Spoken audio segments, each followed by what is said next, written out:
जय हिंद, जय भारत, वंदे मातरम। सभी का स्वागत, अभिनंदन अपने YouTube चैनल पर। आज हम पढ़ रहे हैं राजस्थान का इतिहास एवं संस्कृति के अंतर्गत दूसरा अध्याय, राजस्थान के प्रमुख संत एवं लोक देवता।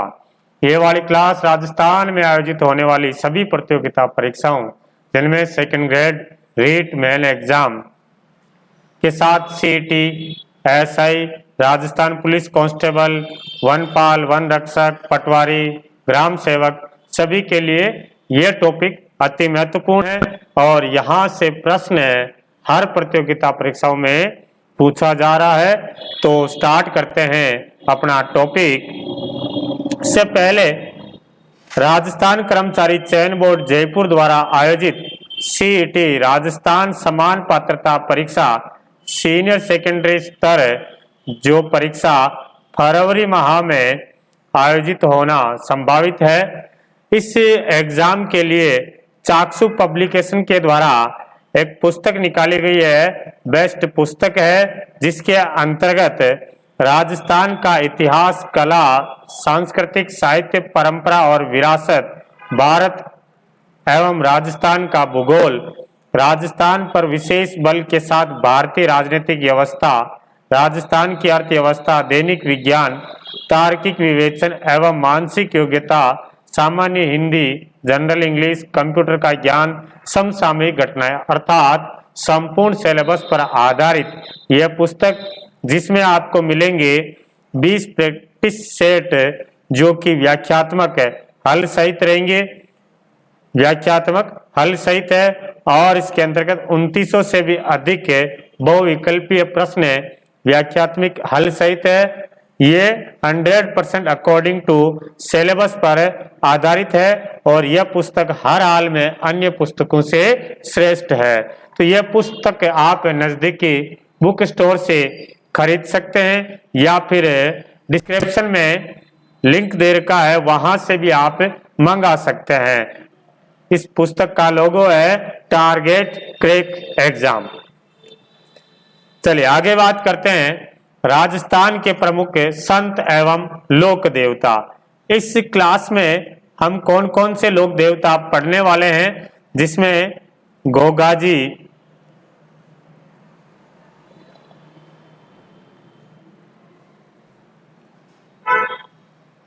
इस क्लास में हम पढ़ेंगे गोगाजी,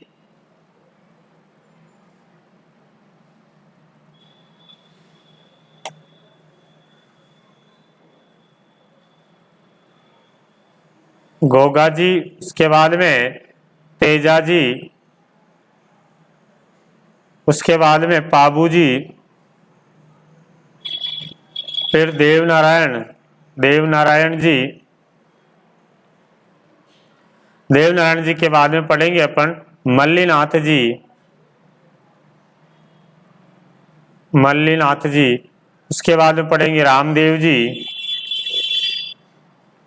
फिर उसके बाद पढ़ेंगे अपन मेहाजी मांगलिया, मेहाजी मांगलिया, फिर हरबू जी और एक कल्ला जी राठौड़ के बारे में चर्चा करेंगे। ये इन देवताओं को, जो कक्षा 10 की राजस्थान का इतिहास एवं संस्कृति के अंतर्गत जो देवता दे रखे हैं, वो उन देवताओं को हम इस वाली क्लास में पढ़ने वाले हैं। चलिए स्टार्ट करते हैं। सबसे पहले भूमिका देख लेते हैं। लोक देवता 13वीं सदी से राजस्थान में इस्लाम के प्रवेश और तुर्कों के आक्रमण के कारण 13वीं सदी में भारत में इस्लाम का प्रवेश हो रहा, तुर्क आक्रमण कर रहे। उस समय राजस्थान भी इससे पीछे नहीं रहा था, उसमें भी राजस्थान में भी ये इस्लाम का प्रवेश और तुर्कों का आक्रमण हो रहा था, जिसके कारण राजस्थान के जनजीवन में एक नवीन परिवर्तन दृष्टिगोचर होता है। इस्लामी संस्कृति के प्रभाव तथा रूढ़िवादी और ब्रह्म आडंबर से उत्पन्न वातावरण में प्रबुद्ध मनुष्य की चिंतन धारा मंदिर और मूर्तियों की अपेक्षा ध्यान, मनन एवं नाम स्मरण की दिशा की ओर प्रवाहित होने लगी है। प्राचीन समय से हम जिस देवी देवताओं को अपने धर्म को मानते आ रहे थे, फिर इस्लाम के प्रवेश और तुर्कों के आक्रमण के बाद इसमें परिवर्तन होने लगा। इसी कालखंड में राजस्थान में कुछ ऐसे महान व्यक्तियों ने जन्म लिया जिन्होंने अपने आचरण व दृढ़ता से समाज को एक नई राह दिखाई थी। आमजन ने इनकी दिखाई राह को न केवल अनुसरण किया वरन इन्हें देवताओं के तुल्य मानते हुए लोक देवता और संत का दर्जा प्रदान किया गया है। इस अध्याय में हम कुछ महान व्यक्तियों का अध्ययन करेंगे। ऐसे लोक देवता लोक देवता किसको कहते हैं? ऐसे देवता जो साधारण मानव की तरह जन्म लिया था, इन्होंने ऐसा कार्य किया कि जैसे जनता की सेवा की, गायों की रक्षा की, ऐसे महान कार्यों के कारण हम उनको देवताओं के समान मानने लगे हैं और आज लोक देवताओं के रूप में पूजे जा रहे हैं। उनमें सबसे पहले जो देवता आए हैं वो है गोगा जी महाराज की हम बात कर रहे हैं। गोगा जी इंपॉर्टेंट है एग्जाम की दृष्टि से। गोगा जी का नाम राजस्थान के 5 पीरों में बड़ी श्रद्धा से लिया जाता है। राजस्थान के 5 पीरों में गोगा जी का नाम भी आता है।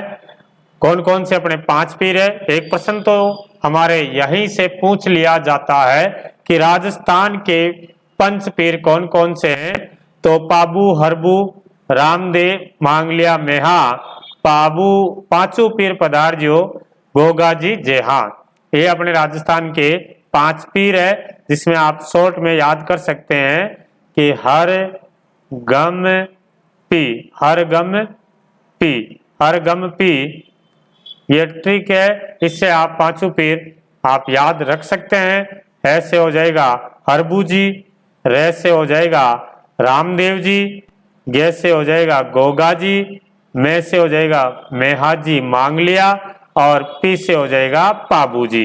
ये हमारे 5 पीर है राजस्थान के। तो 5 पीरों का नाम याद होगा आपको, नहीं है तो याद कर लेना। यहां से भी प्रश्न आता है, निम्न में से कौन से देवता राजस्थान के 5 पीरों में शामिल नहीं है? ओके, फिर आगे बात करते हैं। गोगा जी के पिताजी जेवर जी चौहान है। माता का नाम है बाछल दे। जेवर और माता का नाम बाछल दे। गोरखनाथ व महमूद गजनवी के समकालीन थे। गोगा जी गोरखनाथ जी इनके गुरु थे। गोगा जी के गुरु का क्या नाम था? गोरखनाथ जी। और महमूद गजनवी से इन्होंने युद्ध लड़ा था। महमूद गजनवी ने इनको जाहर पीर की उपाधि दी थी। जाहर पीर, तो जाहर पीर के नाम से कौन से देवता जाने जाते हैं? तो गोगा जी महाराज जाने जाते हैं। ठीक है, तो एक प्रश्न तो यहीं से बन सकता है। एक क्या 4-5 प्रश्न बन रहे हैं यहाँ से। मतलब ऐसे भी प्रश्न पूछा हुआ है कि माता पिता का नाम दे करके फिर संतान पूछते हैं कि कौन से लोक देवताओं का जो संबंधित है या जन्म दिया था। तो पिता का नाम जेवर जी और माता का नाम बाछल दे है। गुरु का नाम गोरखनाथ जी है। गोगा जी अपने मौसेरे भाइयों अर्जन और सुरजन के साथ संपत्ति का विवाद चल रहा था। गोगा जी के मौसेरे भाई थे अर्जन और सुरजन। ये कोई जमीनी संपत्ति का कोई विवाद था, जिसको लेकर के ये कहाँ चले जाते हैं? अर्जन और सुरजन ये महमूद गजनवी के साथ मिल जाते हैं और उनको कहते हैं कि गोगा जी पर आक्रमण करना है। तो अर्जन और सुरजन द्वारा मुसलमानों की फौज ला करके गोगा जी की गायों को घेर लेने के कारण इनका गोगा जी के साथ भीषण युद्ध हुआ था। महमूद गजनवी के साथ में और कई सारे सैनिक आए थे, इनके साथ गोगा जी के युद्ध करते हैं, जिनमें अर्जन और सुरजन भी मारे गए थे और गोगा जी वीर गति को प्राप्त हुए हैं। तो प्रश्न आ जाए कि किस लोक देवता पर अर्जन और सुरजन ने मुस्लिम आक्रमणकारियों से युद्ध करवाया था या उनसे युद्ध किया, आक्रमण किया था? तो फिर हो जाएगा गोगा जी पर आक्रमण किया था।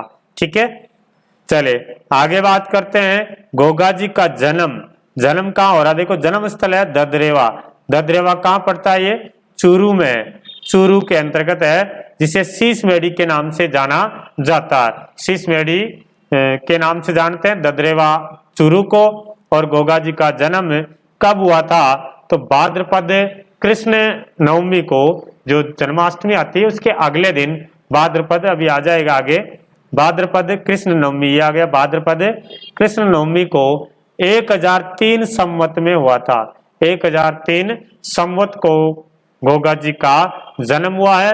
कहाँ हुआ है, ददरेवा, जिसको किस नाम से जाना जाता है, शीशमेड़ी के नाम से जाना जाता है। और समाधि स्थल है जो हनुमानगढ़ में है, नौर हनुमानगढ़ में, जिसको दुर्मेड़ी के नाम से जाना जाता है। तो शीशमेड़ी और दुर्मेड़ी, यहां से भी प्रश्न पूछा जाता है। गोगा जी की स्मृति में गोगा मेड़ी हनुमानगढ़ एवं समस्त राजस्थान में भाद्रपद कृष्ण नवमी को, श्रावण खत्म होते राखी के 9 दिन बाद में भाद्रपद कृष्ण नवमी को गोगा नवमी के रूप में मनाई जाती है। और इस दिन गोगा जी की अश्वारोही भाला लिए योद्धा के प्रतीक के रूप में, तो गोगा जी का प्रतीक क्या है, अश्वारोही भाला लिए योद्धा, घोड़ी पर सवार भाला लिए योद्धा, अथवा सर्प के प्रतीक के रूप में पूजा जाता है। इनका पत्थर पर उत्कीर्ण सर्प मूर्ति युक्त पूजा स्थल है, प्राय गांव में खेजड़ी के वृक्ष के नीचे होता है। जो गोगा जी का जो मंदिर होता है, इनका जो स्थान होता है, तो कौन से पेड़ के नीचे होता है, खेजड़ी पेड़ के नीचे। तो ये खेजड़ी पेड़ है, ये भी आप ध्यान रखना है। कई बार पूछा हुआ है कि किस लोक देवता का प्रतीक चिन्ह खेजड़ी है, तो हम बताएंगे गोगा जी महाराज का।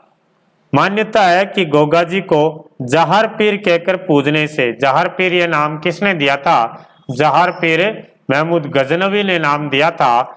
तो जहर पीर कहकर पूजने से सर्प दंश का विष प्रभावहीन हो जाता है। सांप काट जाता है, सांप जो डस जाता है, तो उसका इलाज हो जाता है जहर पीर के नाम से पूजने पर। हिंदू गोगा जी को नागराज के रूप में पूजते हैं, तो मुस्लिम इनको गोगा पीर के रूप में पूजते हैं, पूजा करते हैं। तो ये हमने देखा था गोगा जी के बारे में। अब मैं इसको आपको शॉर्ट में नोट्स बता देता हूं कि आपको क्या क्या ध्यान रखना है। तो गोगा जी महाराज के बारे में बात करें, गोगा जी जन्म कहाँ हुआ, ददरेवा, जो कहाँ पड़ता है, चूरू में हुआ था ददरेवा, जिसको शीशमेड़ी के नाम से जाना जाता है। इसको शीशमेड़ी के नाम से जाना जाता है। और जन्म कब हुआ था, तो जन्म का अपन ध्यान रखेंगे, जन्म हुआ भाद्रपद कृष्ण नवमी, भाद्रपद कृष्ण नवमी को जन्म हुआ है, संवत 1003।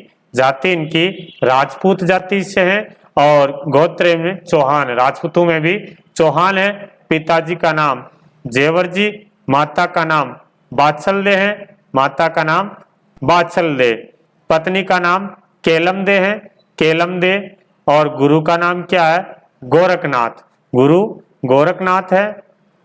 और इनको सापू के देवता और गायों के मुक्तिदाता के रूप में पूजते हैं, जहार पीर कहते हैं। ये नाम महमूद गजनवी ने दिया था। गोगा जी ने महमूद गजनवी के साथ युद्ध किया था, ठीक है। और शीशमेड़ी ददरेवा चूरू को शीशमेड़ी कहते हैं। दुर्मेड़ी या गोगा मेड़ी जो नौहर तहसील हनुमानगढ़ में है, जिसको दुर्मेड़ी या गोगा मेड़ी कहा जाता है। एक मंदिर और है गोगा जी की ओल्डी। गोगा जी की ओल्डी कहाँ है, गोगा जी की ओल्डी सांचौर, सांचौर कहाँ है, जालोर। और इस सांचौर को राजस्थान का पंजाब कहते हैं, राजस्थान का पंजाब, 5 नदियां बहती है यहाँ पर, राजस्थान का पंजाब किसे कहते हैं, सांचौर को कहा जाता है। दुर्मेड़ी का निर्माता फिरोज शाह तुगलक है। मूल रूप से जो पहले जो मंदिर बना हुआ था, वो मंदिर किसने बनाया था, फिरोज शाह तुगलक ने बनाया था। लेकिन वर्तमान स्वरूप जो है वो बीकानेर के महाराजा गंगा सिंह ने करवाया था। बीकानेर के महाराजा गंगा सिंह ने गोगा जी के जो मंदिर है वर्तमान में, और इन्होंने बनाया था। इनकी आकृति मकबरे नुमा है और इस मंदिर पर बाहर बिस्मिल्लाह अंकित है। ठीक है।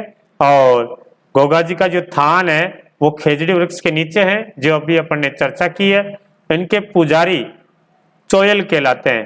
गोगा जी के जो पुजारी होते हैं उनको चोयल कहते हैं।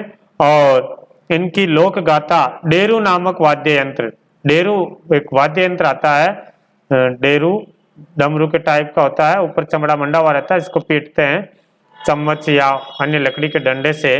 तो डेरू वाद्य यंत्र का संबंध कौन से लोक देवता से है? तो गोगा जी महाराज से हैं। ठीक है। उसके अलावा आप ध्यान रखेंगे, किसान खेत में बुआई करने से पहले गोगा जी के नाम से राखड़ी, हल और हाली दोनों के बांधते हैं। इसमें धागा होता है लच्छा जिसको अपन कहते हैं, इसके साथ गांठे लगा करके हल और हाली दोनों के बांधते हैं। तो खेती करने से पहले गोगा जी की राखी बांधते हैं, गोगा राखड़ी बांधते हैं, जिससे ऐसे मानते हैं कि फसल अच्छी पैदा होती है।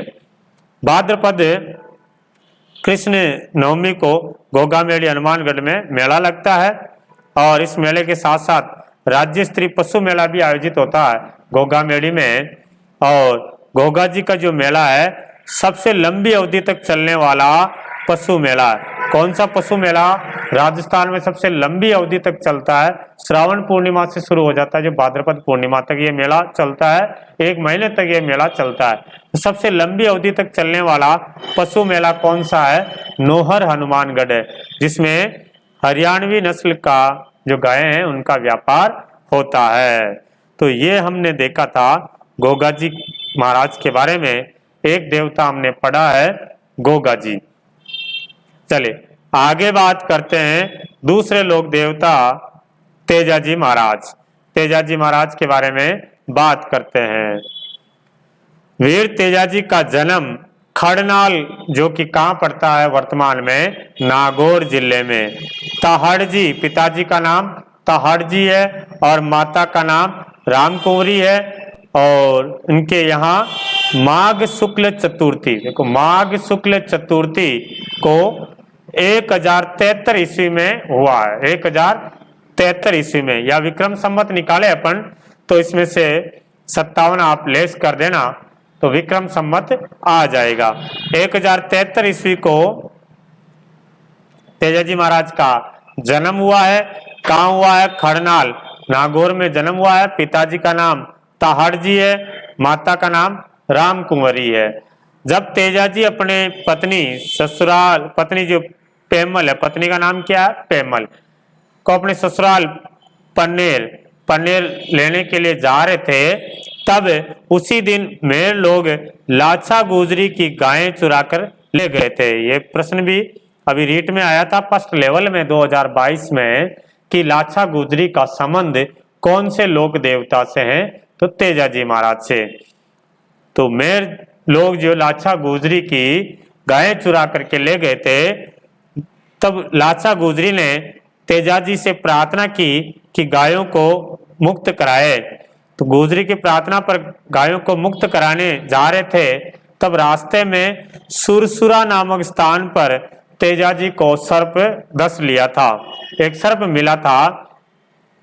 तेजाजी ने सर्प को डसने से रोकते हुए वचन दिया कि गायों को मुक्त कराने के बाद स्वयं यहाँ आएंगे। मतलब जब जा रहे थे तब ऐसा माना जाता है कि खेत में आग लगी हुई थी, उसमें सांप जल रहा था।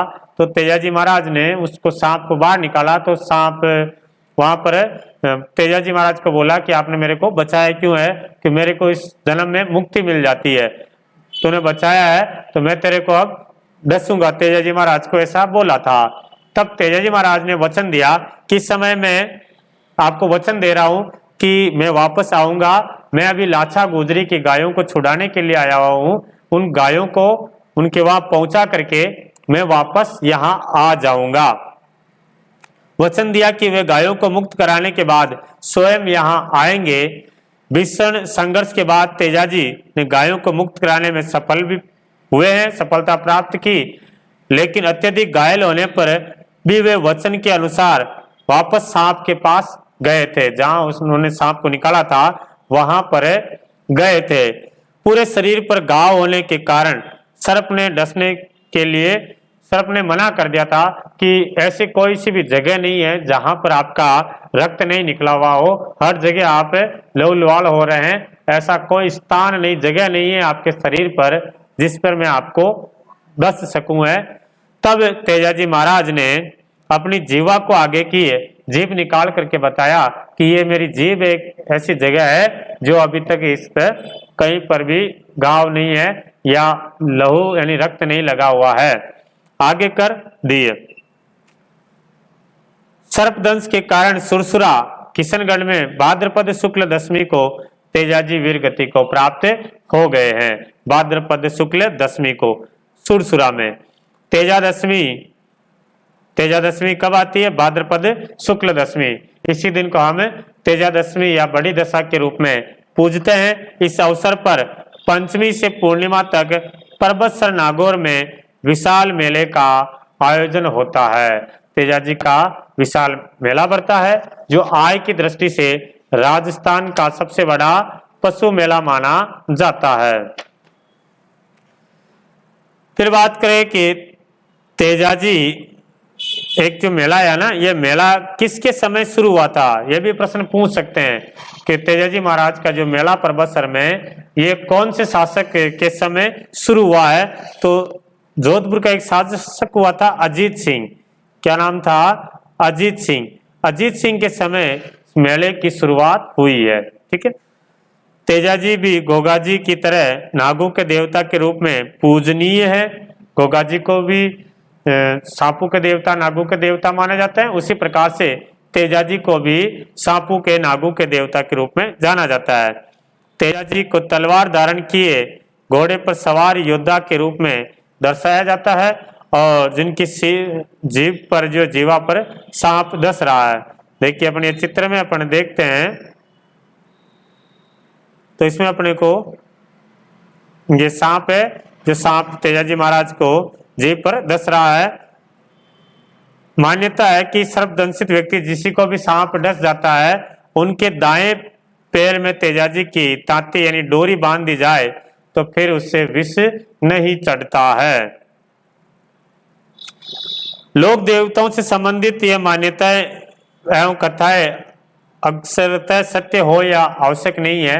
जो अपने बात बताई है तो ये सत्य हो या नहीं हो, लेकिन जो मूल उद्देश्य इन कथाओं से जुड़ी है उनसे शिक्षाएं यथा निर्बल की रक्षा करना, मतलब स्त्री है या जो निर्बल है उनकी रक्षा करना, अपने वचनों का पालन करना आदि आम जन तक ये पहुंचाना, ये रहा है।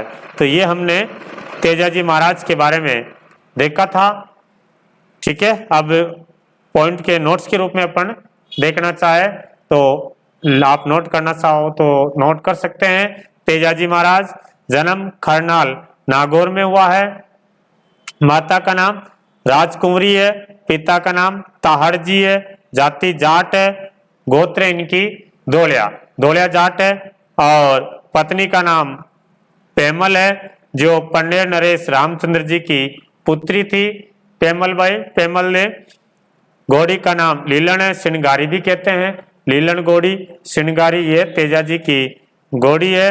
और जब तेजाजी को सर्प डस लिया था और मृत्यु हो जाती है तब लीलन घोड़ी ही जाकर के संदेश पहुंचाती है और फिर उनके बाद में पेमल ने ये सती हुई थी।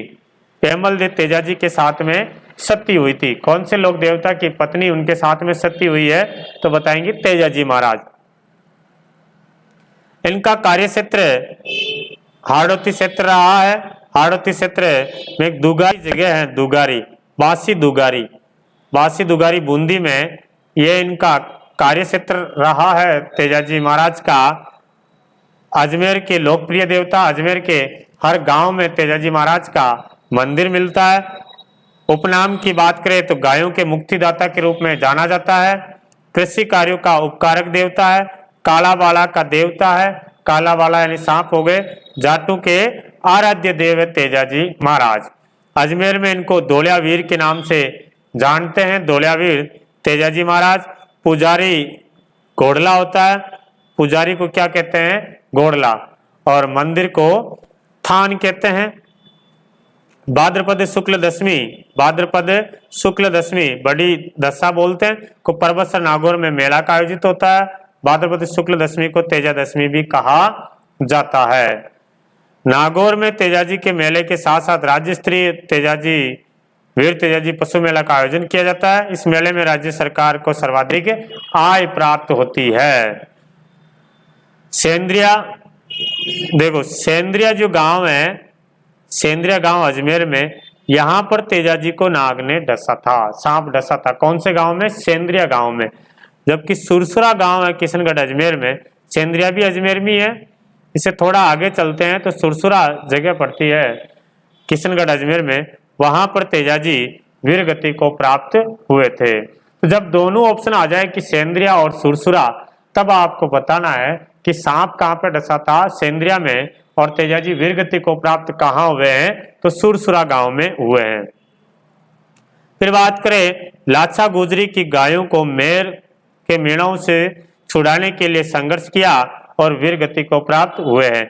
मिले उनको गायें तो छुड़ा करके लेकर के आ गए थे, लेकिन बाद में सांप के डसने के कारण तेजाजी वीर गति को प्राप्त हो गए हैं।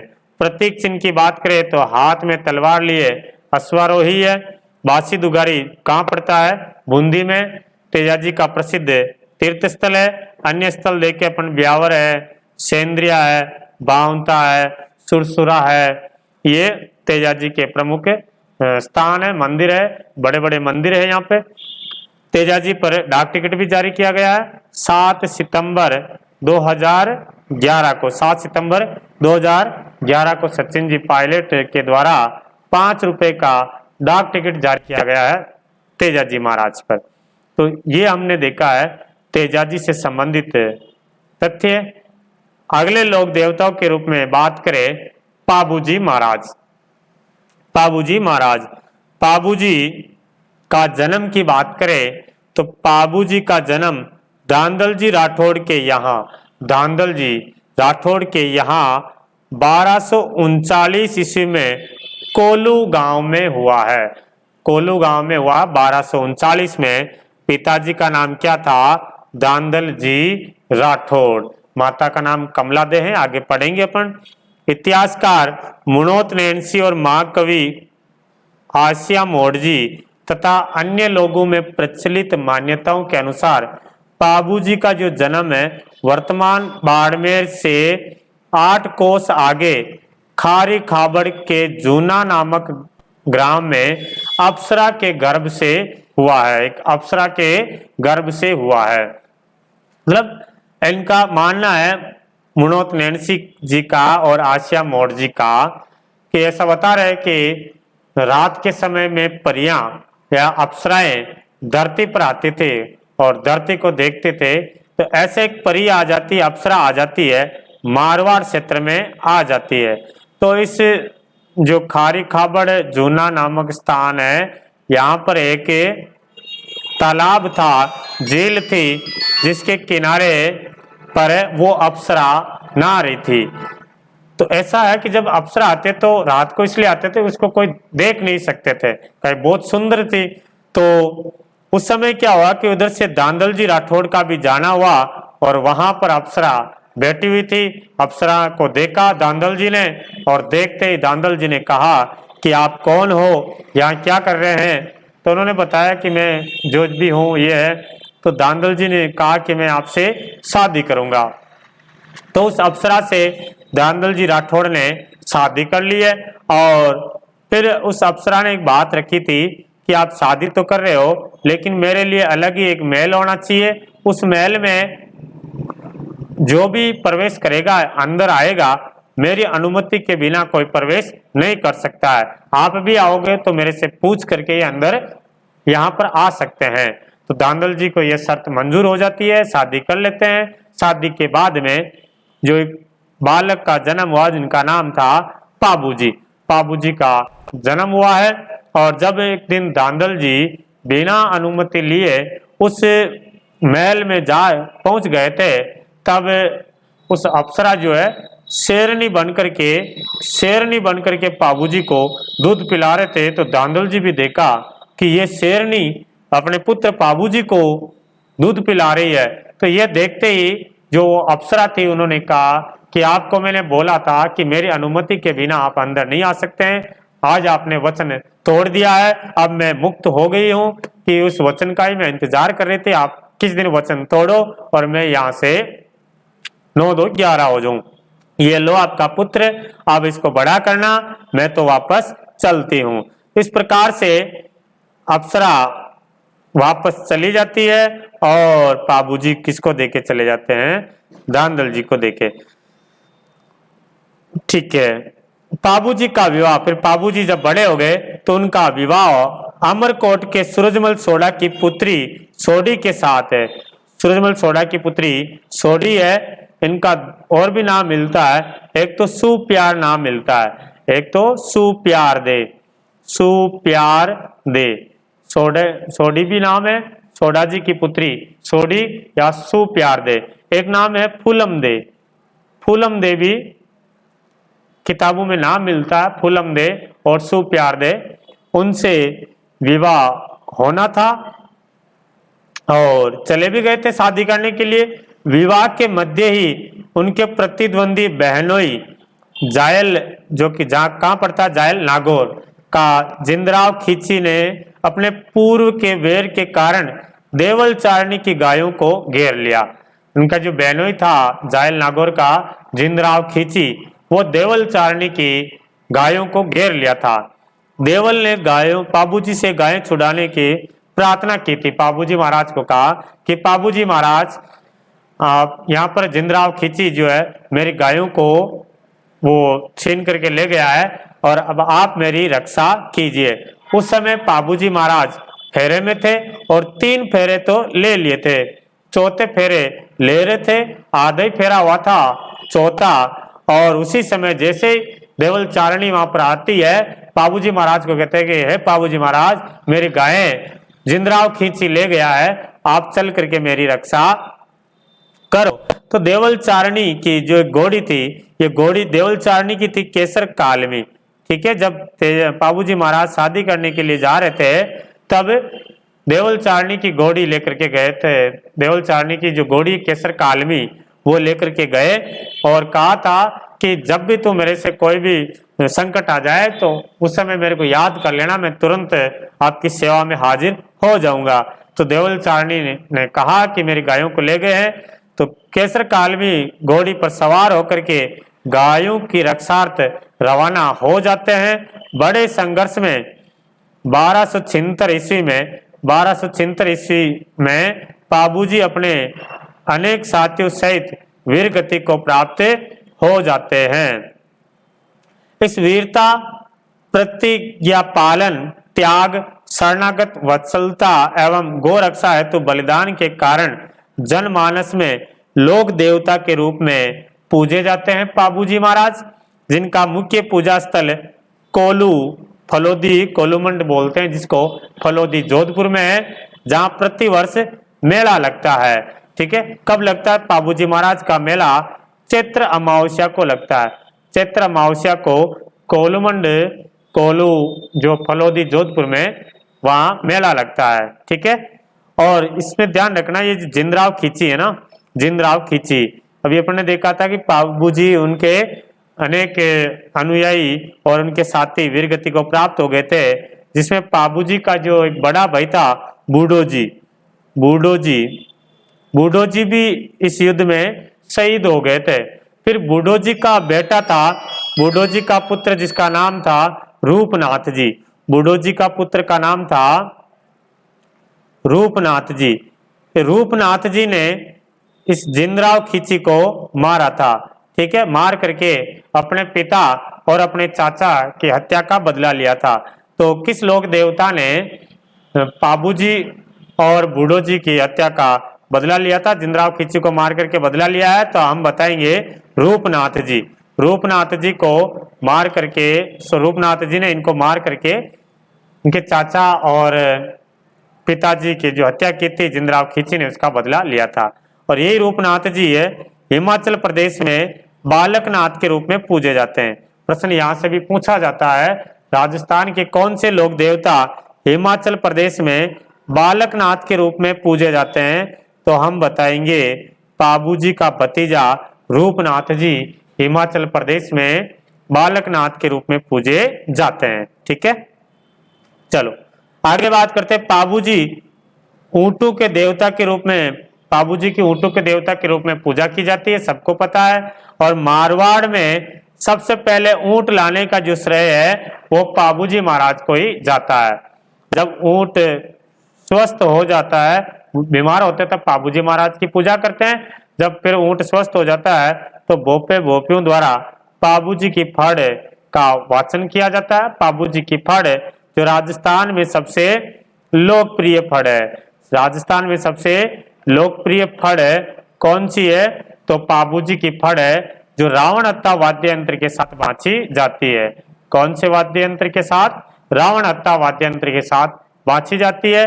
और ग्रामीण जनमानस में पाबू जी को लक्ष्मण का अवतार माना जाता है। लक्ष्मण का अवतार, पाबू जी को लक्ष्मण का अवतार माना जाता है। तो ये बात देखी अपन ने पाबू जी के अंतर्गत। चले आगे बढ़ते हैं। नोट्स के रूप में अपन देखे तो पाबू जी महाराज जन्म हो रहा 13वीं शताब्दी में, 1239 ईस्वी में कोलूमंड गांव फलोदी जोधपुर में जन्म होता है। कोलूमंड गांव फलोदी जोधपुर में। पिता का नाम दांदल जी राठौड़ है और माता का नाम क्या है? कमला दे। माता का नाम कमला दे। पत्नी का नाम केलम दे लिखा हुआ, केलम दे नहीं है यहाँ पर, फूलम दे है, जो कि अमरकोट की राजकुमारी सूरजमल जी सोडा, जिसका एक नाम और क्या लिखाया था? एक तो फूलम दे बताया था और एक सुप्यार दे। सुप्यार दे, केलम दे और सुप्यार दे, इनसे विवाह होना था। जाति इनकी राठौड़ है। उपनाम की बात करें तो पाबू जी को ऊंटों का देवता, प्लेग रक्षक देवता, रायका रेबारी जाति के देवता आदि उपनामों से जानते हैं। रायका रेबारी जाति का संबंध मुख्यतः सिरोही से है। घोड़ी का नाम ध्यान रखना, पाबू जी की घोड़ी का क्या नाम था? केसर कालमी, जो किसने दी थी? देवल चारणी ने दी थी। देवल चारणी ने ये घोड़ी दी थी पाबू जी महाराज को। वीरगति गोरक्षा, गोवंश की रक्षा है तो अपने ही बहनोई जिंदराव खींची के साथ युद्ध करते हुए 1276 ईस्वी में वीरगति को प्राप्त हो गए थे। उपासना स्थल कोलू फलोदी है। कोलू फलोदी, कोलूमंड फलोदी जोधपुर में। घोड़ी केसर काल में हो गई है। प्रतीक चिन्ह बाला लिए अश्वरोहिया, बाला लिए हुए हैं। देखो घोड़ी पर सवार है। पाबू जी को लक्ष्मण का अवतार माना जाता है और ऊंटों के देवता के रूप में विख्यात है। प्रमुख रचनाएं भी ध्यान रखना। पाबू जीरो छंद, पाबू जीरो छंद किसने लिखा था? बिट्ठू जी मेहा ने लिखा था। बिट्ठू जी मेहा ने पाबू जीरो छंद लिखा। और पाबू प्रकाश, यह भी कई बार पूछा हुआ है। पाबू प्रकाश आसिया मोड़ जी ने लिखा है। पाबू प्रकाश, जिसमें पाबू जी के जीवनी में लिखी हुई है। मेला, पाबू जी का मेला चैत्र अमावस्या को बढ़ता है। कहाँ बढ़ता है? कोलूमंड जोधपुर में। इन सब की फड़ जो पाबू जी की सबसे लोकप्रिय फड़ है, जो रावण हत्ता वाद्य यंत्र के साथ में बांची जाती है। रावण हत्ता वाद्य यंत्र के साथ में पाबू जी की फड़ का वाचन किया जाता है। मारवाड़ में ऊंट लाने का श्रेय पाबू जी महाराज को ही जाता है। ऊंट के ठीक होने पर आधे कटे नारियल से बने वाद्य यंत्र, जिसको हम रावण हत्ता कहते हैं, वो पाबू जी की फड़ भोपा भोपन द्वारा वाचन किया जाता है, बोली जाती है। और ऊंटों में एक रोग होता है, तब इनका पूजा करते हैं। ऊंटों में कौन सा रोग होता है? सर्रा रोग, सर्रा रोग होता है। ठीक है, तो ऊंटों के देवता कौन हुए हैं? पाबू जी। और ऊंटों की देवी अंता देवी। इनका मंदिर कहाँ बना हुआ अंता देवी का? तो बीकानेर में। ऊंटों के देवता आ जाए तो पाबू जी बता देना, और ऊंटों की देवी आ जाए तो अंता देवी बता देना है। ठीक है, ये था पाबू जी महाराज के बारे में अपन ने जाना है। आगे बात करते हैं नेक्स्ट अगले लोक देवता। अगले लोक देवता कौन से आ रहे हैं? नेक्स्ट लोक देवता देव नारायण जी। देवनारायण जी के बारे में बात करते हैं। देवनारायण जी बगड़ावत प्रमुख भोजा और सेडू गुजर के पुत्र थे। ठीक है, सवाई भोज जो है, सवाई भोज और साडू गुजर इनके पुत्र थे। ठीक है, इनका जन्म 1243 ईस्वी के लगभग हुआ था। 1243 ईस्वी के लगभग देवनारायण जी का जन्म होता है। और जब जन्म हुआ है, बचपन का जो नाम था उदय सिंह नाम था। देवनारायण का बचपन का क्या नाम था? बचपन का नाम था उदय सिंह। उदय सिंह बचपन का नाम था और इनको भगवान विष्णु का अवतार माना जाता है। विष्णु के अवतार के रूप में पूजे जाते हैं। ठीक है,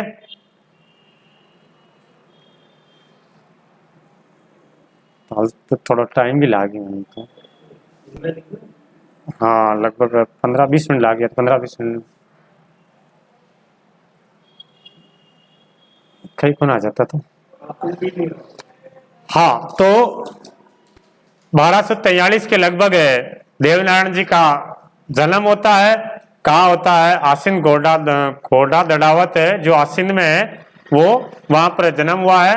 और पिताजी का नाम सवाई भोज है, माता का नाम सेडू गुजर है, साडू माता जी।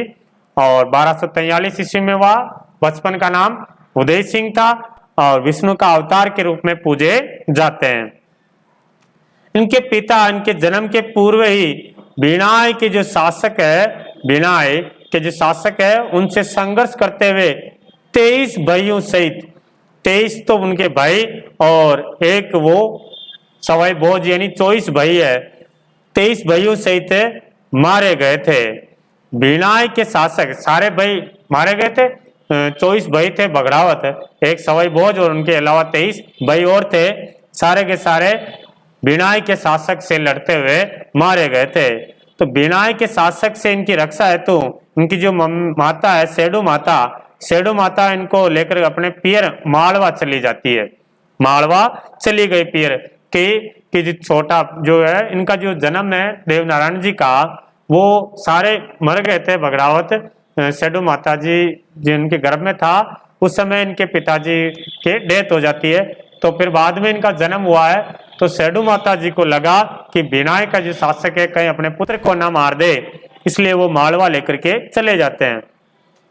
10 वर्ष की अल्पायु में पिता की मृत्यु का बदला लेने राजस्थान की तरफ लौट आते हैं। मालवा से वापस कहाँ आ जाते हैं? 10 साल के थे तभी ये राजस्थान आ जाते हैं। मार्ग में धार नगरी का जो एक शासक था जय सिंह देव परमार की पुत्री पीपल देव से इनका विवाह हुआ। तो पत्नी का नाम ध्यान रखना, पीपल देव उस समय जब आ रहे थे तो वो अंधी थे, उनका थोड़ा मतलब चेहरा वगैरह भी ऐसा भी था। तो उसको देख करके देवनारायण ने उस पर चमत्कार किया और उसकी आंखें आ जाती है और चेहरा भी सही हो जाता है। फिर उन्होंने कहा कि मैं आपसे शादी करूंगी। तो देवनारायण ने पीपल देव से विवाह किया था। कुछ समय बाद वे बदला लेने हेतु बीनाई पहुंचते हैं। बीनाई आ जाते हैं जहां गायों को लेकर के बीनाई के ठाकुर से लड़ते हुए संघर्ष में देव जी ने उनको मौत के घाट उतार दिया था। बीनाई के ठाकुर को मौत के घाट उतार दिया था। इनका जो प्रमुख पूजा स्थल है आसिंद भिलवाड़ा में है, जहां भाद्रपद शुक्ल सप्तमी को मेला लगता है। भाद्रपद शुक्ल सप्तमी बड़ी साता बोलते हैं, जहां पर आसिंद में मेला लगते हैं। इनके प्रमुख अनुयायी गुजर है, देव जी की फड़ तथा देव जी और बगड़ावत से संबंध काव्य बगड़ावत के गायन इनको यशोगान करते हैं। ऐसा माना जाता है कि हर रात 3 पहर गाए जाते हैं।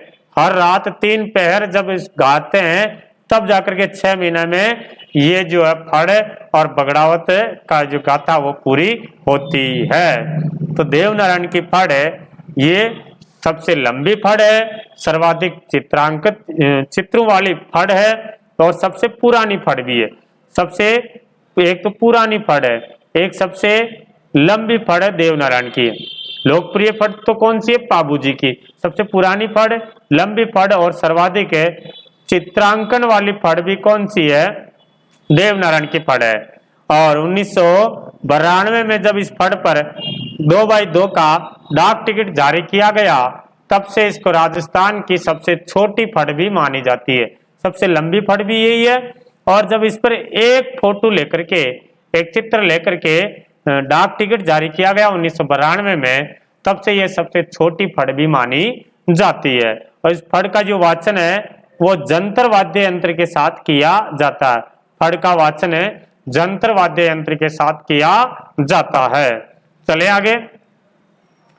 यस, तो ये अपन ने देखा था देवनारायण जी के बारे में। चलो नोट्स के रूप में देख लेते हैं। ये अपने हैं भगवान देवनारायण जी।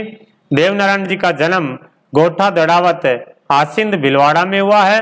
और कब हुआ है? लगभग 1243 ईस्वी के आसपास में होता, 1243 ईस्वी के आसपास। ठीक है। बचपन का नाम क्या था? उदय सिंह था और विष्णु का अवतार के रूप में पूजे जाते हैं। पिताजी का नाम सवाई भोज है, माता का नाम सेडू खटाणी, पत्नी पीपल दे, जो राजा जय सिंह मध्य प्रदेश के दार के शासक की पुत्री थी। जय सिंह है ना, जय सिंह जो कहाँ के मध्य प्रदेश दार के राजा हुआ करते थे। घोड़े का नाम लीलागर है। गुर्जर जाति के आराध्य देवता प्रमुख देवरा गोडा दड़ावत आसिंद भिलवाड़ा में है।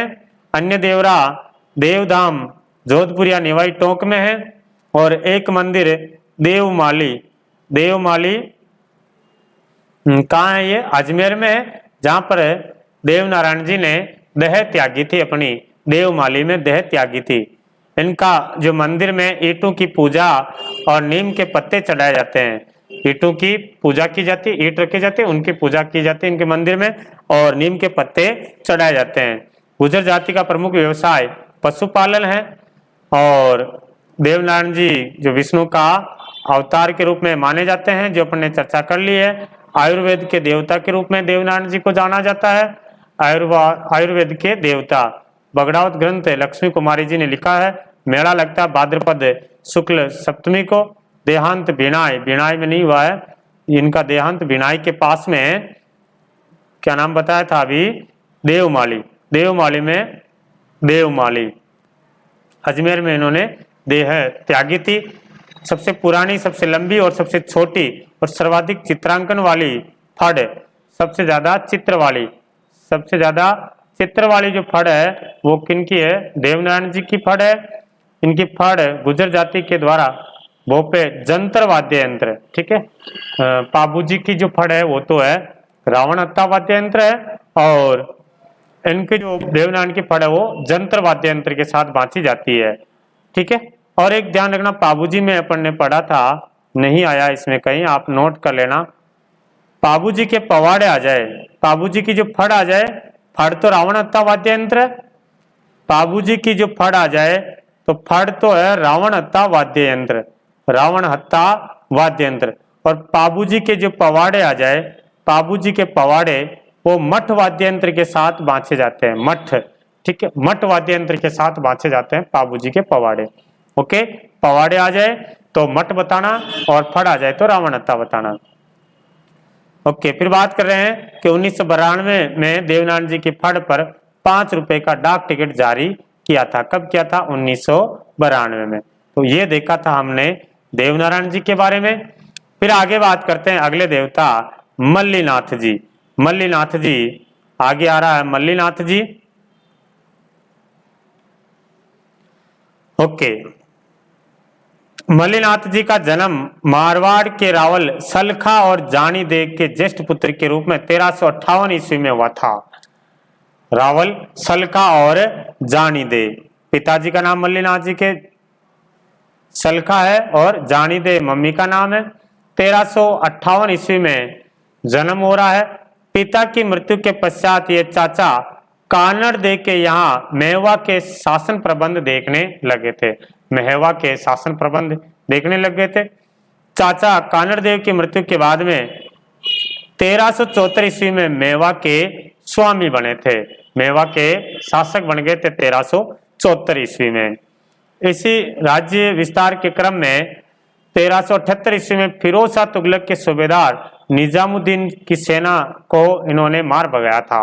ऐसा माना जाता था कि दिल्ली सल्तनत को उस समय शासकों को खिराज देना पड़ता था, टैक्स देना पड़ता था, खिराज देते थे। तो मल्लिनाथ जी ने खिराज देने से मना कर दिया कि हम खिराज नहीं देंगे। तो फिरोज शाह तुगलक ने मालवा के सूबेदार निजामुद्दीन के नेतृत्व में सेना भेजी। तो उसमें मल्लिनाथ जी ने फिरोज तुगलक और की सेना और मालवा के सूबेदार निजामुद्दीन की संयुक्त सेना को पराजित किया था, जिसमें मल्लिनाथ जी की और प्रसिद्धि होने लग गई थी। बाद में इनकी जो रानी थी रूपादे, रानी रूपादे की प्रेरणा से 1389 में उगमसी भाटी के शिष्य बन गए। तो उगमसी भाटी मल्लिनाथ जी के हो जाते हैं गुरु। मल्लिनाथ जी के गुरु कौन हो गए हैं? उगमसी भाटी, जो इनके रूपादे के पहले गुरु थे। तो रूपादे ने बताया, तो फिर बाद में मल्लिनाथ जी भी उगमसी भाटी के शिष्य बन जाते हैं। ठीक है, योग साधना की दीक्षा प्राप्त की उगमसी भाटी से, और किंवदंती के अनुसार वे भविष्य दृष्टा और लोक देवता की तरह चमत्कार प्राप्त सिद्ध पुरुष बन जाते हैं मल्लिनाथ जी। मल्लिनाथ जी ने मारवाड़ के सारे संतों को एकत्र करके 1399 ईस्वी में एक वृहत हरि कीर्तन आयोजित करवाया। 1399, और इसी साल चैत्र शुक्ल द्वितीया को मल्लिनाथ जी का हो जाता है स्वर्गवान से। बाड़मेर में लूणी नदी के तट पर तिलवाड़ा नामक स्थान, तिलवाड़ा कहाँ पड़ता? बाड़मेर। तिलवाड़ा बाड़मेर में यहाँ इनका मंदिर बना हुआ है, जहाँ प्रतिवर्ष चैत्र कृष्ण एकादशी से चैत्र शुक्ल एकादशी तक 15 दिन तक, चैत्र शुक्ल एकादश से चैत्र शुक्ल एकादशी तक विशाल पशु मेला का आयोजित होता है यहाँ पर। और ये राजस्थान का सबसे प्राचीन पशु मेला है। राजस्थान का सबसे प्राचीन जो पशु मेले की बात की जाती है, तो राजस्थान का सबसे प्राचीन पशु मेला कौन सा है? मल्लिनाथ पशु मेला है। तिलवाड़ा बाड़मेर में आयोजित होता है। जोधपुर के पश्चिमी परगने का नामकरण इन्हीं के नाम पर मालानी नाम रखा गया।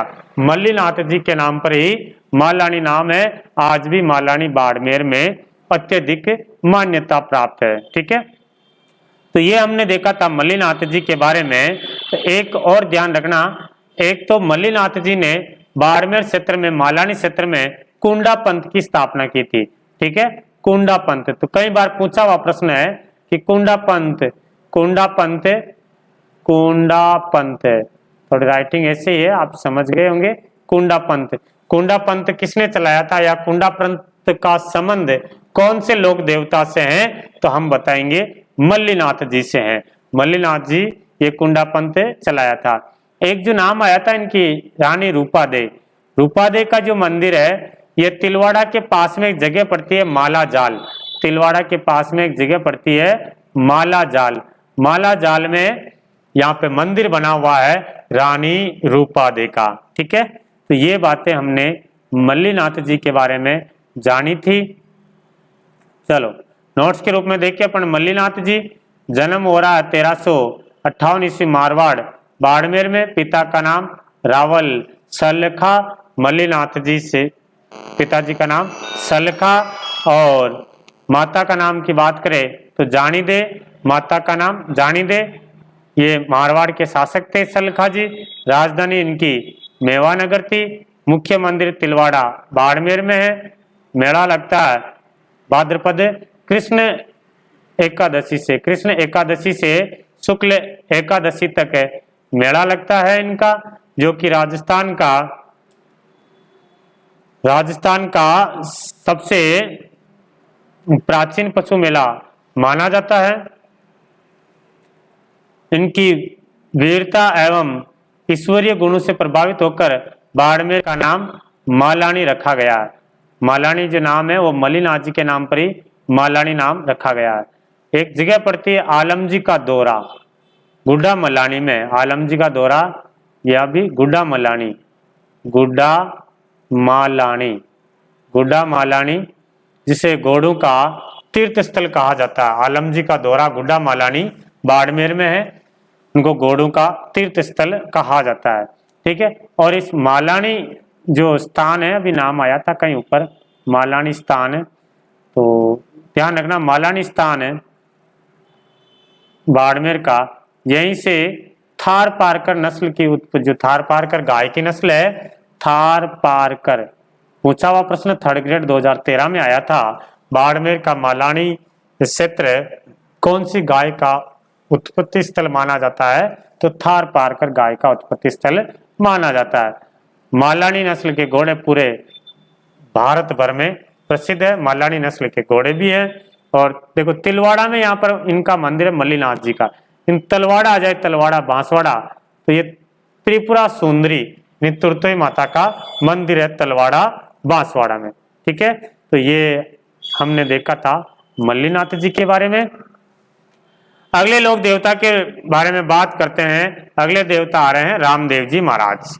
रामदेव जी, रामदेव जी तंवर वंशी है, अजमल जी और मेणादे के पुत्र अजमल जी। पिताजी का नाम क्या था? अजमल जी, और माता का नाम है मेणादे। का जन्म बाड़मेर जिले शिव तहसील के उड़ू काश्मीर गांव में हुआ था। शिव तहसील के उड़ू काश्मीर गांव में हुआ था।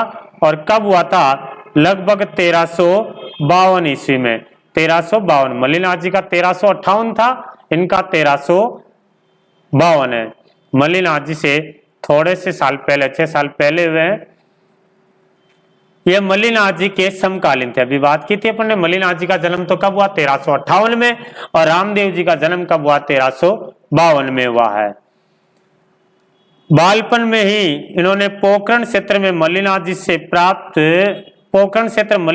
प्राप्त करके उसके पश्चात भैरव नामक एक क्रूर व्यक्ति का अंत करके अराजकता एवं आतंक खत्म किया था। जो पोखरण क्षेत्र है, रामदेव जी ने किन से प्राप्त किया था? मल्लीनाथ जी से प्राप्त किया था। प्राप्त करने के बाद में यहाँ पर एक भैरव नामक का राक्षस था जो काफी आतंक मचा रखा था। भैरव नामक क्रूर व्यक्ति का रामदेव जी ने यहाँ पर वध किया, उसका आतंक का समाप्त किया था। इनका विवाह अमरकोट के दलजी सोडा की पुत्री नेतल दे से हुआ है। तो रामदेव जी की पत्नी का नाम क्या था? नेतल दे। इन्होंने अपनी भतीजी पोखरण को दहेज में दे देने के बाद, पोखरण को दहेज में दे दिया था। फिर इन्होंने रामदेवरा, जिसको अपन रूणीचा कहते हैं, ये गांव बसाया है। वहीं पर 1358 ईस्वी में भाद्रपद शुक्ल एकादशी को यहाँ पर जीवित समाधि ले ली है। जीवित समाधि ली है भाद्रपद शुक्ल एकादशी को। भाद्रपद शुक्ल एकादशी के दिन इन्होंने समाधि ले ली, जहां पर भाद्रपद शुक्ल द्वितीया को विशाल मेला लगता है। सांप्रदायिक सद्भावना का इस मेले के रूप में जाना जाता है, जिसमें हिंदू और मुस्लिम दोनों भाग लेते हैं। सांप्रदायिक सद्भावना इस मेले की प्रमुख विशेषता मानी जाती है। हिंदू जहां रामदेव जी को कृष्ण का अवतार के रूप में पूजे जाते हैं, इनकी आराधना करते हैं, वह मुसलमान इनको रामसा पीर के रूप में पूजते हैं। पीरों के पीर कहते हैं, रामसा पीर मानते हैं रामदेव जी को। सामान्यतः गांव में किसी वृक्ष के नीचे ऊंचे चबूतरे पर रामदेव जी के प्रतीक के चिन्ह के रूप में पगले पूजे जाते हैं। प्रतीक के रूप में पगले पूजे जाते हैं, और इनके स्थान को अपन थान कहते हैं, थान कहलाता है। रामदेव जी द्वारा कामड़िया पंथ की स्थापना की गई है। कामड़िया पंथ किन्होंने चलाया था? तो रामदेव जी ने कामड़िया पंथ चलाया। इस पंथ के अनुयायी द्वारा रामदेव जी के मेले में तेरे ताली नृत्य प्रस्तुत किया जाता है। तेरे ताली नृत्य, जिसमें 13 मजीरों का प्रयोग किया जाता है। कामड़ जाति की महिलाएं इस नृत्य करती है, तेरे ताली नृत्य। रामदेव जी वीर होने के साथ साथ समाज सुधारक भी थे। उन्होंने जाति प्रथा, मूर्ति पूजा और तीर्थ यात्रा का विरोध करते हैं। अब यहाँ पर एक सन लिखी थी अपन 1352, चलिए ठीक है 1352, और समाधि कब ली थी? 1358 ईस्वी में समाधि ली थी। ओके जी, ये अपन ने रामदेव जी के बारे में देखा है। और कहाँ से प्रश्न आ सकता है, ये देखिए हमारे रामदेव जी महाराज, रामसा पीर, रामदेव जी जन्म उड़ूकास में शिव तहसील बाड़मेर कब हुआ था? 1352 ईस्वी में। देखो 1352 आपने ईस्वी याद कर लिया और एग्जाम में यदि विक्रम संवत आ जाए तो इसमें 57 जोड़ लेना। विक्रम संवत निकालने के लिए इसमें 57 ऐड कर लेना, विक्रम संवत आ जाएगा। ठीक है, 1409 विक्रम संवत को हुआ था। पिताजी का नाम अजमल दे, माता का नाम मैना दे, पत्नी का नाम नेतल दे, जाति इनकी तंवर वंशी राजपूत है, गुरु का नाम बालीनाथ जी है, इनके बड़े भाई का नाम वीरमदेव है जो बलराम के अवतार के रूप में माने जाते हैं, और रामदेव जी को कृष्ण का अवतार के रूप में पूजा जाता है, कृष्ण का अवतार मान करके पूजते हैं। रामदेव जी को रामचा पीर, रूणीचा का धनी, बाबा रामदेव के नाम से जाने जाते हैं। नीला घोड़ा या लीला घोड़ा इनका है, और आज भी घोड़े चढ़ाए जाते हैं, कपड़े के घोड़े चढ़ाते हैं रामदेव जी के, घोड़े चढ़ाते हैं, कपड़े के घोड़े या मिट्टी के घोड़े इनके चढ़ाया जाता है। विशेष पूजन स्थल जो और कौन, मतलब कहाँ पर रामदेव जी विशेष रूप से पूजे जाते हैं? रूणीचा पोखरण जैसलमेर जानते हैं। छोटा रामदेवरा कहाँ है? गुजरात में। मसूरिया जोधपुर में। बराटिया पाली और अजमेर की सीमा पर है, अजमेर और पाली की सीमा पर है बराटिया। छोटा रामदेवरा गुजरात में। एक सुरता खेड़ा भी और है, सुरता खेड़ा कहाँ है? सुरता खेड़ा चित्तौड़ में। ये रामदेव जी के प्रमुख पूजनीय स्थल है। प्रतीक चिन्ह की बात करें तो इनके पगलिये पूजे जाते हैं। इनके शिष्य हरजी भाटी, रत्ना रेबारी इनके शिष्य हैं। रामदेव जी बचपन में भैरव राक्षस का वध किया था। डाली बाई इनकी धर्म बहन थी, डाली बाई, जिन्होंने रामदेव जी के एक दिन पहले समाधि ली थी। मेला बढ़ता है इनका भाद्रपद शुक्ल द्वितीया। मेले का प्रमुख आकर्षण 13 ताली नृत्य है। 13 मजीरों का प्रयोग किया जाता है। मांगी बाई इस 13 ताली नृत्य की प्रसिद्ध नृत्यांगना है। 13 ताली नृत्य का जन्म कहाँ हुआ है? जन्म हुआ पदराला गांव पाली, पदराला गांव पाली में इस 13 ताली नृत्य का जन्म होता है। मांगी बाई इस नृत्य की प्रसिद्ध नृत्यांगना है। 13 ताली नृत्य कामड़ संप्रदाय की महिलाओं द्वारा किया जाता है। कामड़ पंथ किसने चलाया था? रामदेव जी ने चलाया था। इनकी ध्वजा को नेजा कहते हैं, जो सफेद और 5 रंगों की बनी होती है। रामदेव जी की ध्वजा को नेजा कहते हैं। यात्री को जातरू कहते हैं। जात्री मुसलमान रामसा पीर कहते हैं। जम्मा नहीं आएगा, आगे आ जाएगा। चलो, रामदेव जी को पीरों का पीर कहा जाता है। रामदेव जी का पुजारी रीखिया कहलाता है। रामदेव जी का पुजारी रीखिया, रीखिया रामदेव जी को पुजारी को कहते हैं। रामदेव जी ने जातिगत छुआछूत और भेदभाव को मिटाने के लिए जम्मा जागरण चलाया था। जम्मा जागरण, जागरण को क्या कहते हैं? जम्मा। ठीक है। समाधि स्थल मसूरिया जोधपुर। मेले में कामड़ जाति की महिलाएं 13 ताली नृत्य करती है। 13 ताली नृत्य एक व्यावसायिक नृत्य है, पेशेवर जाति के द्वारा ये किया जाता है। रामदेव जी ने कामड़िया पंथ आरंभ किया था। भेदभाव को समाप्त करने के लिए, ऊंच नीच को समाप्त करने के लिए कामड़िया पंथ चलाया। बाबा रामदेव जी एकमात्र लोक देवता थे जो कवि भी थे। ये कवि भी है। इनकी रचना 24 बाणियां। 24 बाणियां किन की रचना है? रामदेव जी की है।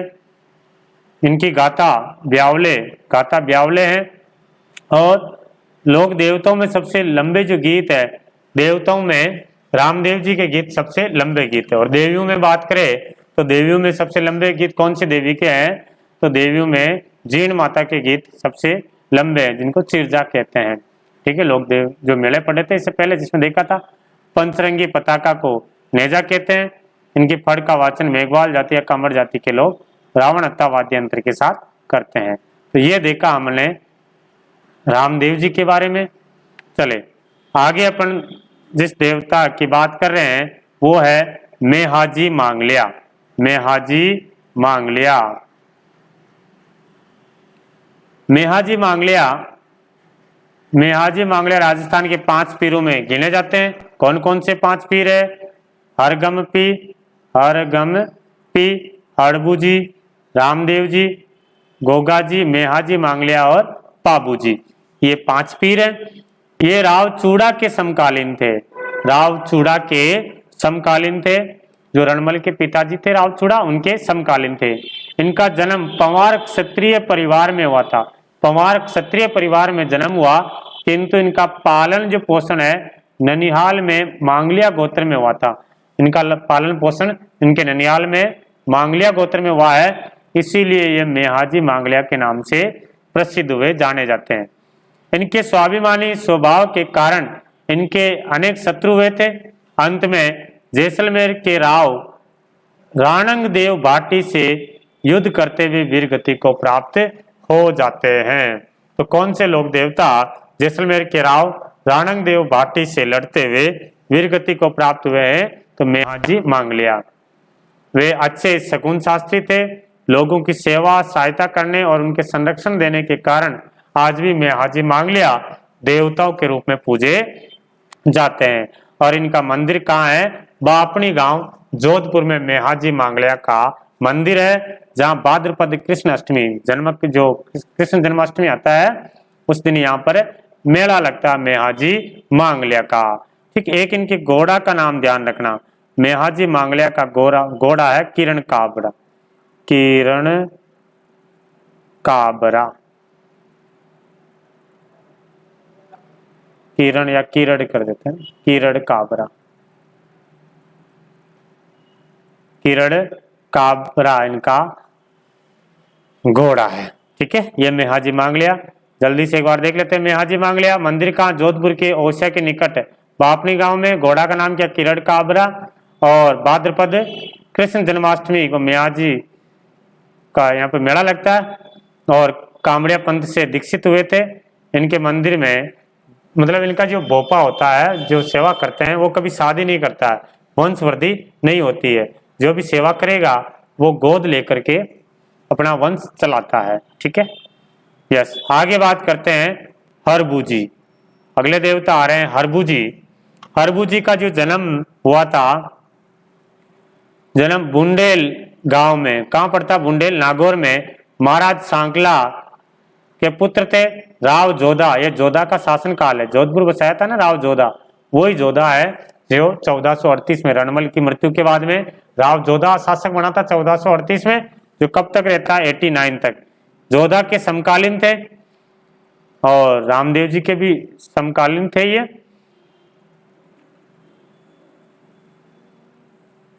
पिता की मृत्यु के पश्चात में बुंडेल छोड़ करके हरभजन जाल में जाकर के रहने लगे हैं। रामदेव जी की प्रेरणा से इन्होंने अस्त्र शस्त्र त्याग करके, रामदेव जी की प्रेरणा से, रामदेव जी के मौसेरे भाई थे, इन्होंने अस्त्र शस्त्र त्याग करके, रामदेव जी के गुरु का नाम भी क्या था? बालीनाथ जी। और इन्होंने भी बालीनाथ जी से दीक्षा ली थी। लोक मान्यताओं के अनुसार जब राव जोधा तो मेवाड़ के अधिकार से मंडोर को, मेवाड़ के शासक थे राणा कुंभा। राणा कुंभा ने मंडोर पर अधिकार कर लिया था। मंडोर पर अधिकार किसने कर लिया था? कुंभा जी ने। तब जोधा जी मंडोर छोड़ करके भाग जाते हैं। तब हड़बू जी ने इनको आशीर्वाद दिया था, कटार दिया था जोधा जी को कि बेटा मंडोर वापस प्राप्त कर लेगा। तो जोधा को मेवाड़ के अधिकार से मंडोर मुक्त कराने से के प्रयासों के दौरान आशीष के साथ एक कटार दी थी, एक कटार दी। इसकी सहायता और आशीर्वाद से यह भूभाग है जो मंडोर क्षेत्र है वापस जोधा का अधीन हो जाता है। और जोधा इन्हें फिर बेंगटी गांव प्रदान किया था। हड़बू जी को बेंगटी गांव दिया था जोधा जी ने। जोधा जी को बहुत बड़ा सगुन शास्त्री, वचन सिद्ध और चमत्कारी महापुरुष के रूप में जाना जाता है। इनका प्रमुख स्थान बेंगटी फलोदी में है।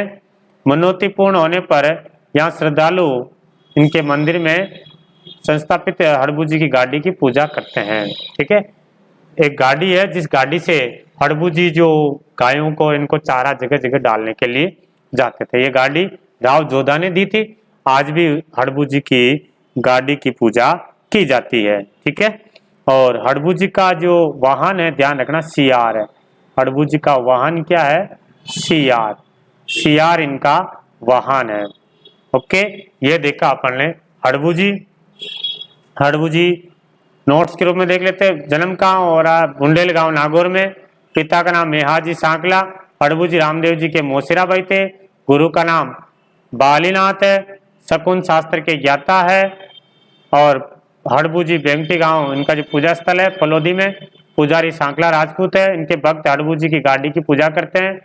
इसी गाड़ी से हड़बूजी पंगु गायों के लिए चारा डालते थे, और राव जोधा की मंडोर प्राप्ति के आशीर्वाद दिया था, राव जोधा को आशीर्वाद दिया था, कटार भेंट की थी, और राव जोधा ने बेंगटी गांव इनको प्रदान किया था, और इनका वाहन क्या है, सियार है। ओके, ये हमने देखा था हड़बूजी के बारे में। और अब आ जाता है अकबर के चित्तौड़ पर जो आक्रमण किया था, जब मेवाड़ के शासक थे महाराणा उदय सिंह। उदय सिंह के समय 1567 ईस्वी में 67-68 ईस्वी में अकबर ने चित्तौड़ पर आक्रमण कर दिया था। तो उदय सिंह जी चित्तौड़ छोड़ करके चले जाते हैं। चित्तौड़ किसको सौंप दिया था, जयमल जी मेड़तिया और फत्ता जी सिसोदिया को सौंप दिया जाता है। तो जयमल जी घायल हो जाते हैं। जब अपन इतिहास पढ़ते हैं तो उसमें पूरी स्टोरी सुनाई जाती है कि जब दीवार पर थोड़ी सी मोच आ जाती तो रात को मरम्मत कर रहे थे, उसी दौरान अकबर ने बंदूक चलाई थी और जयमल जी घायल हो जाते हैं। अगले दिन फिर युद्ध शुरू होता है, जिसमें कल्ला जी जयमल जी को अपने कंधों पे बिठा करके अकबर से लड़ने के लिए जाते हैं, और 2 हाथ कल्ला जी के और 2 हाथ जयमल जी के इस तरीके से चलने लगे जैसे सांप चल रहा, उस तरीके से मुगल सेना को हराने में लगे थे। जैसलमेर की चित्तौड़ दुर्ग पर आक्रमण के समय अपूर्व वीरता और साहस दिखाने वाले कल्ला जी की मेवाड़ अंचल में 4 हाथों वाले देवता के रूप में प्रसिद्ध है। कल्ला जी मान्यता है कि इनके सिर कटने के बाद भी कल्ला जी की दड़ मुगलों से लड़ते हुए रुंडेला तक जा पहुंचा है। तो 4 हाथों वाले देवता कल्ला जी राठौड़, 4 हाथ और 2 सिर वाले लोक देवता के रूप में जाने जाते हैं। जहाँ इनकी जो छतरी बनी हुई है चित्तौड़ के दूसरा जो गेट है बेरोपोर, वहां पर इनकी छतरी है। चलो कल्ला जी के बारे में देख लेते। कल्ला जी जन्म मेड़ता नागौर, पिता आज सिंह जी है। मीराबाई जो है, मीराबाई भी मेड़ता से तो थी।